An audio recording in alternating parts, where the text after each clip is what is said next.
Avoidant people aren't the ones who don't want love. They're the ones who wanted it so badly that it once became dangerous.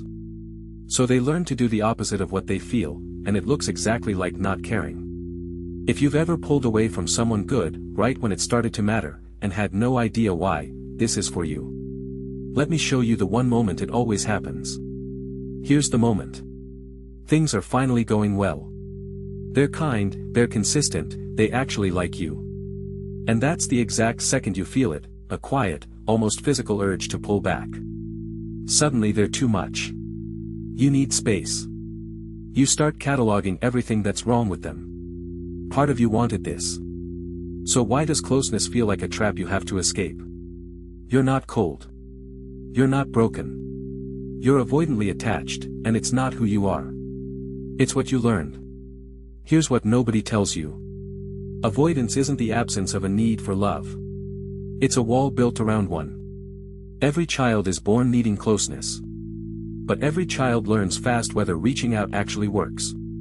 When you reached, and someone came, you learned people are safe. But when you reached, and got distance, irritation, or a cold, "You're fine, stop crying," you learned something colder. That needing people leads to disappointment. So the smartest thing to do was stop needing. Psychologists call it a deactivating strategy. The alarm that says, "I need you," never goes away. You just learn to switch it off, and to look like you don't care.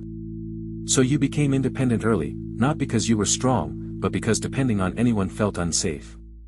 Maybe your feelings were an inconvenience. Maybe you were praised for being easy, low maintenance, mature. Loved for needing nothing.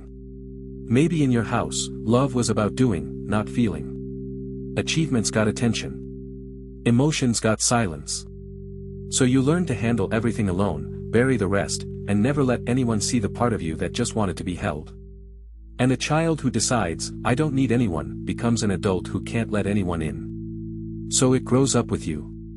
And if this is you, you'll feel it in every one of these. You crave connection, but the second you get it, you feel crowded, like the walls are closing in.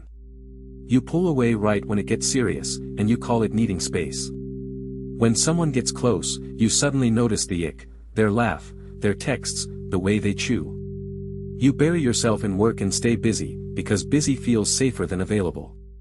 When there's conflict, you go quiet. You shut down. You leave the room, or the conversation, or the whole relationship. You're drawn to people who are a little unavailable, because distance feels safe, and someone who wants all of you feels like a threat. And you miss people most once they're gone. Across distance, you can finally feel it. Up close, you go numb. But now the honest part. Avoidance doesn't protect you from pain. It just trades one pain for another. You push away the closeness you secretly want, then feel a loneliness you can't explain, because you built the wall yourself. You hurt people who love you, not out of cruelty, but because their care trips an alarm you don't even hear. And here's the cruelest part. A person who never lets anyone all the way in never gets to be fully loved, because no one can reach what you keep hidden. You're not free. You're guarding. So here's the part nobody said to you when you were small. Needing people was never weakness. It's how human beings are built. You didn't go cold because something was wrong with you. You went cold because reaching out once cost you too much. But you're not that child anymore. And the person in front of you is not the one who let you down. Secure attachment can be earned. It happens in the exact moment you feel the urge to run, and instead you stay, and you say the terrifying thing out loud. "I'm scared. But I don't want to go." The wall kept the pain out. It also kept the love out. And you're allowed to take it down, one brick at a time. Because you were never someone who didn't want love.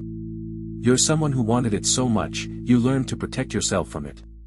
And that, you can unlearn.